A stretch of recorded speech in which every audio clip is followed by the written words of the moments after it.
My kids were some of my favorite people to hang out with and some of my best friends. How do I reconcile this with what I've always heard and always been taught?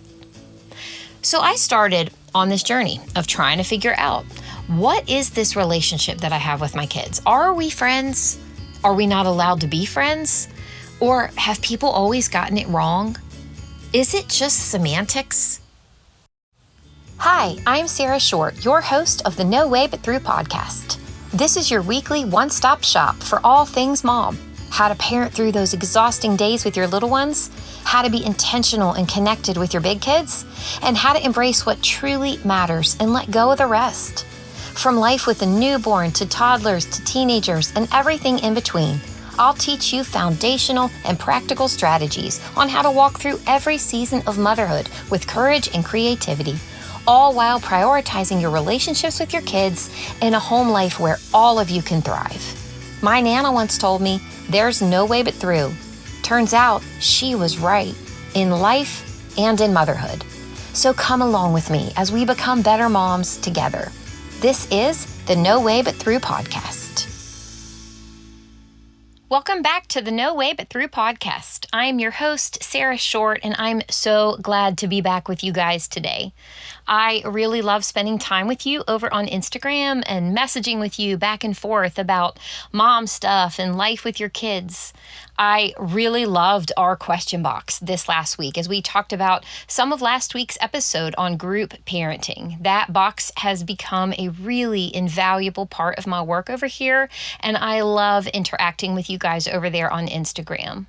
I just feel so honored that I get to be here with you and that you let me speak into your lives this way. I don't take a single one of your listens for granted because I know and I remember how precious your time is, and I love that you spend this time with me each week.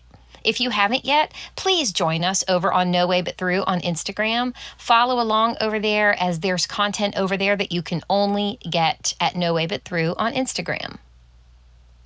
I have spent a lot of time thinking about this week's topic. One, because it's so important to me, my relationship with each of my kids as individuals and with the 5 of them as a group, those relationships are so important to me. And I wanted to impart this to you, this wisdom that I've learned over the last 20 years as I've built relationships with my kids. And 2, I spent a lot of time thinking about this because I wanted to get it right. There are so many things that inform our parenting, and a lot of the things that we heard as kids that inform who we are as parents now, parents to our own children.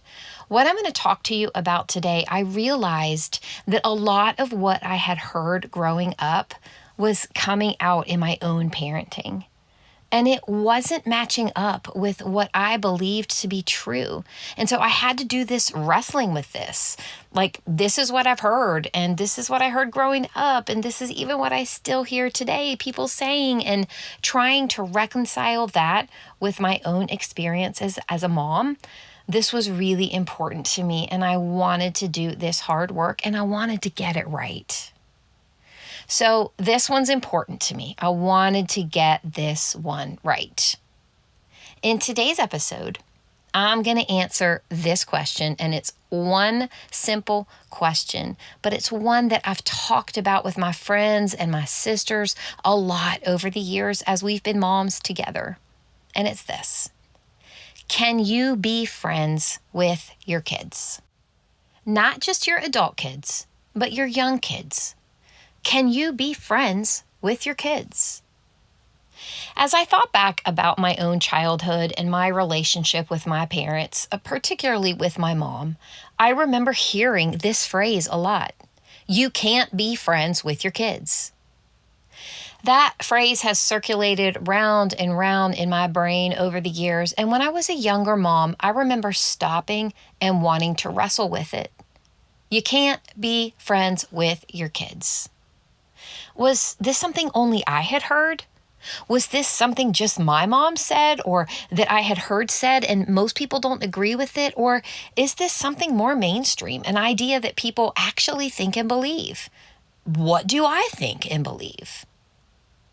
So I took to the internet to see what I could find. And here are just a few titles of articles and videos that I found on the very first page of my search. Stop trying to be friends with your kids. Why we can't be friends with our kids. Stop trying to be their friend. Instead, be their parent. Those were all relatively recent, so I realized that this thinking is still very much part of conversations around parenting. So today, we're going to dive right into this question. Can you be friends with your kids? When I first began to think through this question, it mattered to me because it wasn't matching up with my real life experience as a mom. And when something I've heard doesn't match up with my real life experiences, I will go right in. I will start thinking about it. I'll start asking hard questions, asking others what they think, seeking out wisdom, and reading my Bible. And this idea that you can't be friends with your kids, well, I was becoming friends with my kids. When I'd talk with my girlfriends about my life and the things my kids and I were doing, or when I would post on social media or was doing writing of different kinds that I've done over the years, or even in conversations with people about my general relationships with my kids, I'd say things to them like, my kids are some of my best friends. And then I would think to myself, wait, no, you're not allowed to be friends with your kids. You can't be friends with your kids. And so what I'd been told wasn't matching up with what I was experiencing in my real life as a mom.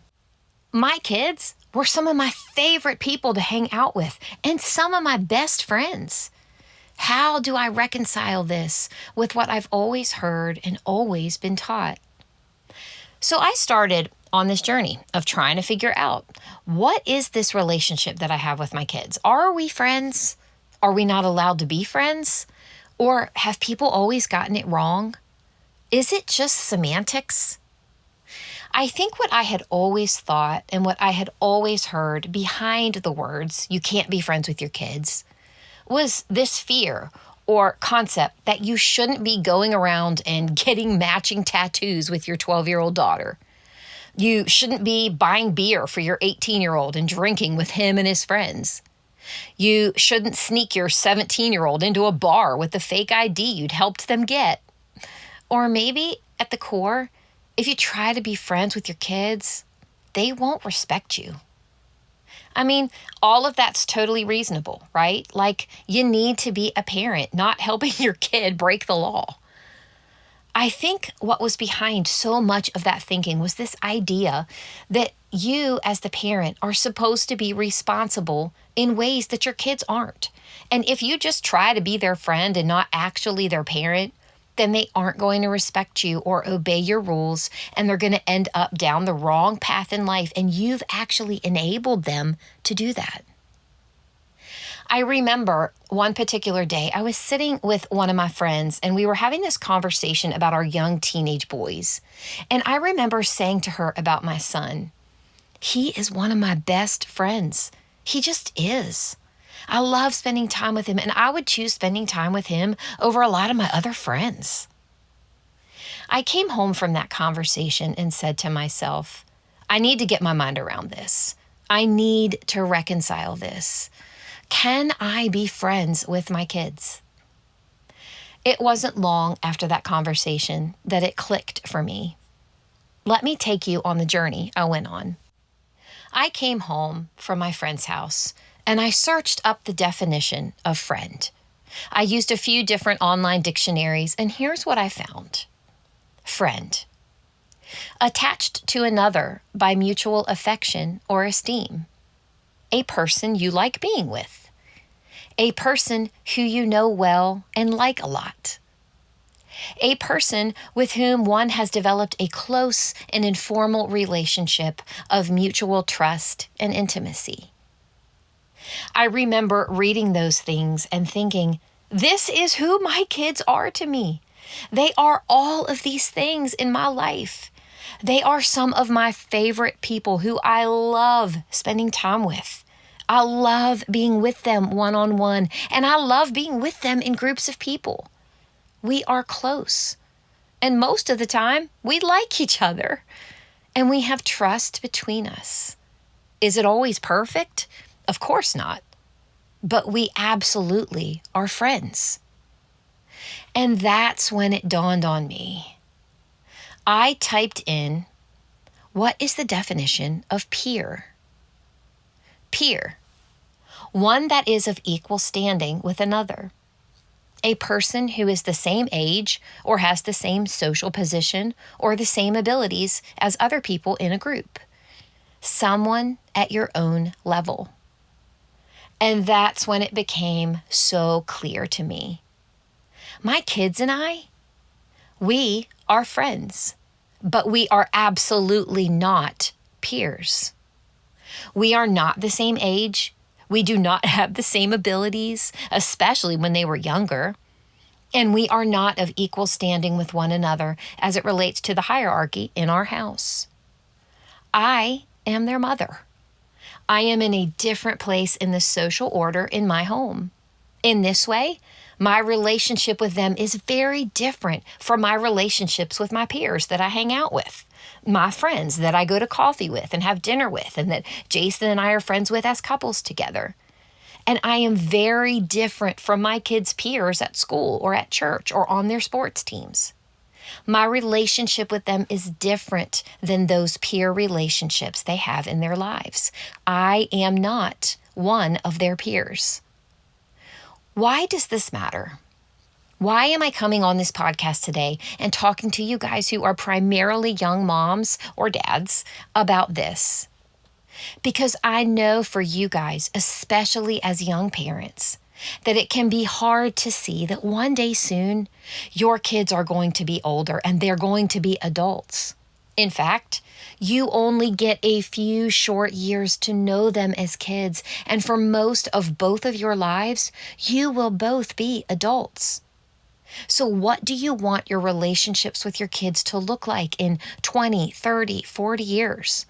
What do you want your relationships with them to look like when they are no longer living with you, but pursuing their own lives away from you and with their own families? What do I want?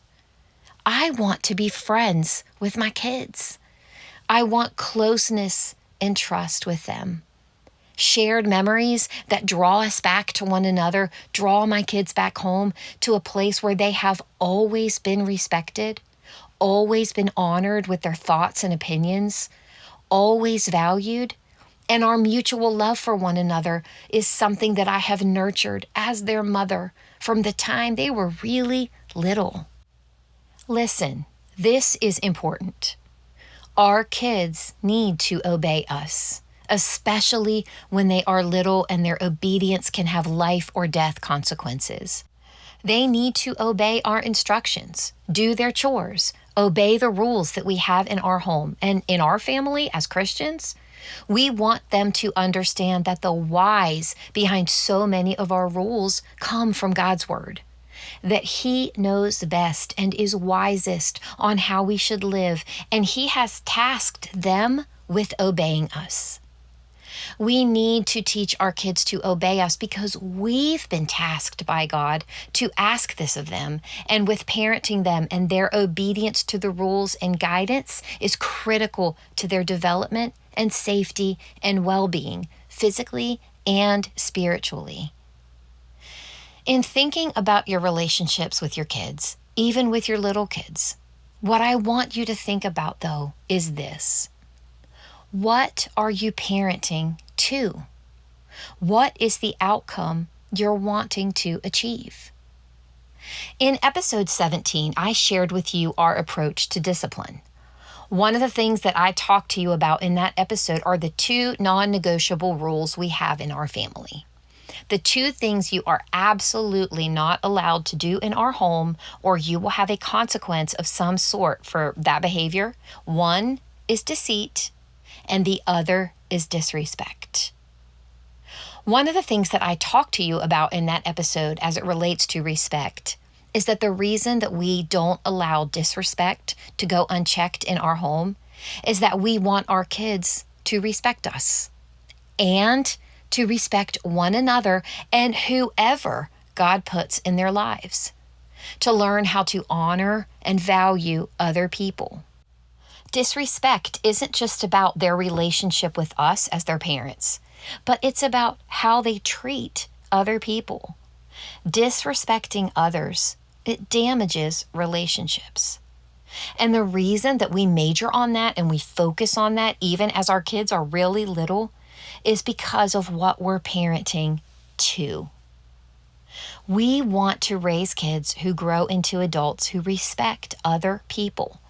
Not just respect us as parents because we're the holder of all the rules and the disciplinarians of all those rules, and they have to respect us or they're going to get in trouble. But we want to raise kids who turn into adults who respect everybody, who show honor to other people.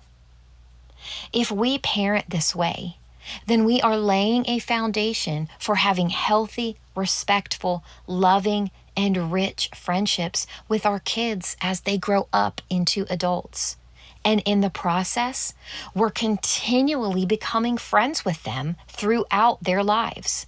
Even with our younger kids, we are developing a mutual respect for one another, and they are learning the importance of what a healthy and good friendship looks like. Let me give you a quick illustration of this. One of the things that I have always taught my kids is that I am not just mom, but I am Sarah. I am a person who has likes and dislikes and hobbies and things I love to do. I'm not just their mom, but I'm a lot of other things too. I'm Jason's girl, and I'm Megan and Morgan and Veronica's friend. I am a good photographer, and I'm a writer. I love candles and have a very specific kind of pillow that I love to sleep on, and I love what Jason and I call Hugh Hefner PJs. I like pajamas with a collar and buttons and pants, and that's what I sleep in every night. I love to cook and create recipes, and I love being an entrepreneur. I'm not just mom. I am Sarah. And one of the ways that this has played out in our life as a family is when I'm asking my kids to take a photo of them on vacation. I have taught my kids, and I've taught them this from the time they were really little, that I love photography. I love taking pictures with them, and I love being in those pictures too. I love to be creative with my camera, and I love to study what it looks like to take good pictures. Over the years, people have asked me, gosh, Sarah, how do you get your kids to pose for photos? You seem good at it. It seems like it's so easy for you to get photos of your kids when you guys are traveling to New York City or to the beach. My kids just refuse to cooperate. Well, my kids cooperate and have learned to take a quick photo with their mama when we're on vacation, because I have purposefully taught them that I love to take photos and I love photography. And that's part of who makes up Sarah, me, a real person. And that it would mean so much to me if they would take a photo with me so that I can remember this moment. And so my kids have learned to slap on a quick smile and take a picture, and then we move on because they know if they just cooperate and smile real quick, we'll be finished and just move on to the next thing. But more importantly, they have learned to respect and honor me in a way that doesn't just look like obeying my rules. They have learned to see me as Sarah, not just mom.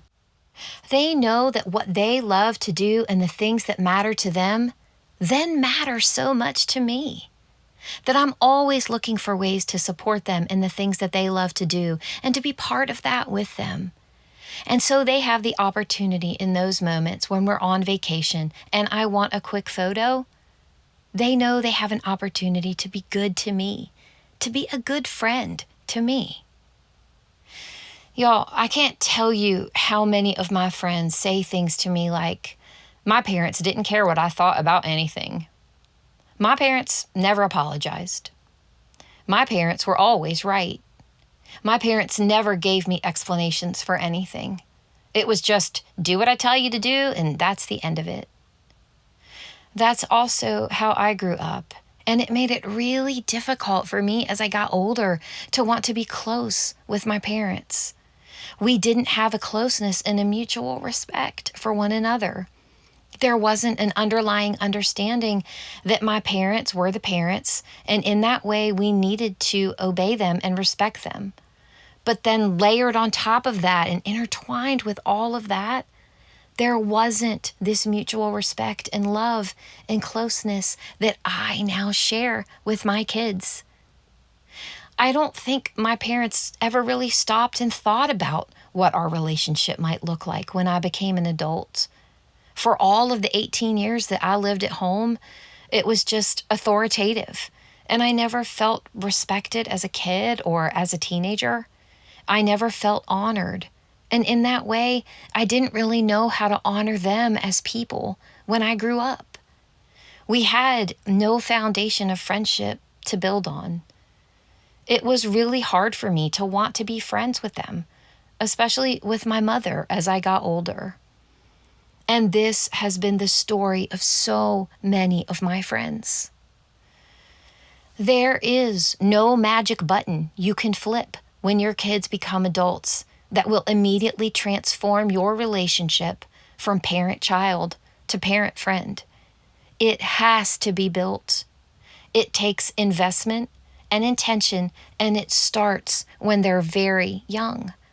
You get to affect this now.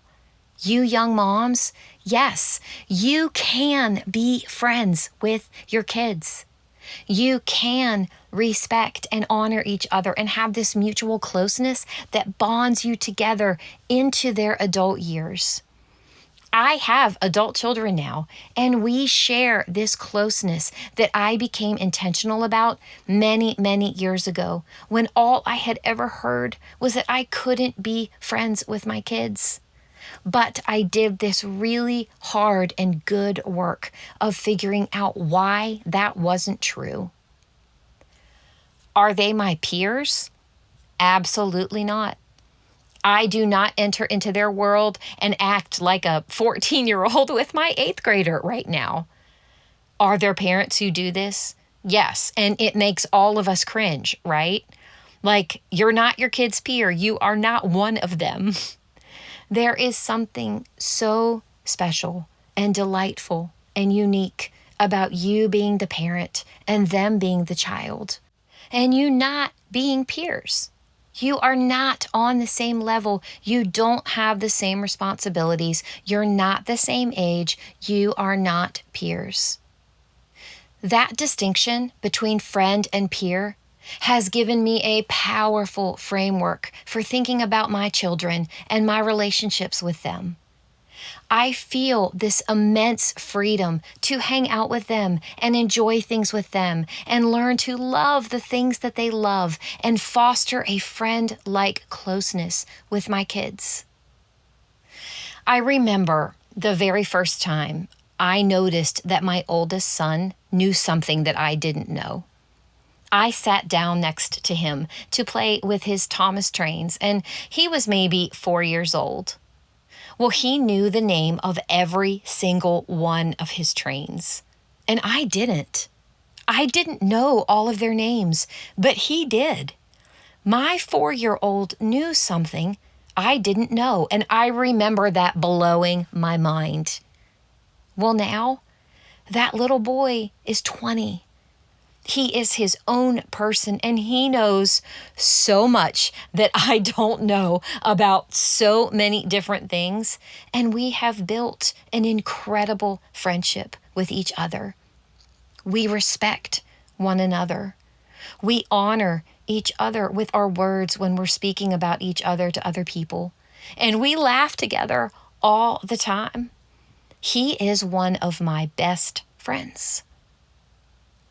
I wanted to share this episode with you today because I don't want you to believe the lie that you can't be friends with your kids, because you absolutely can. And I want you to build relationships with your individual kids that will last into adulthood when they are making their own decisions on how to spend their time and who to spend their time with. And I want your kids to want to spend time with you because you've developed such a sweet, respectful, honorable, rich, and true friendship with them that started when they were really little, toddling around the house. This is one of the sweetest parts of my life right now, y'all. I know I'm ahead of so many of you and further down the road in parenting. And I just want to tell you that thinking through this and raising my kids this way has paid off in so many ways. I cherish the relationships I have with my kids now, who are 11 up to age 20. I am friends with all of them. I adore them and I love spending time with them. And in all of that, I am still their mother. And I am so excited for the years ahead for us and to continue building on our friendships as more of my kids become adults and as they move out and away and start families of their own. We have a really good foundation to build on. And I'm so glad I was intentional about this all those years ago when I was a younger mom. So I want this for you. I hope I've given you some good things to think about today as you build friendships with your kids as well. Thanks for being here today, y'all. See you next time. You've just listened to another episode of the No Way But Through podcast. If you want to connect with other like-minded moms and join our growing online community, head on over to Instagram and follow along with us at No Way But Through. You can always reach me over there throughout the week. And if you'd like to financially support this podcast, there's a link at the bottom of every episode where you can do just that.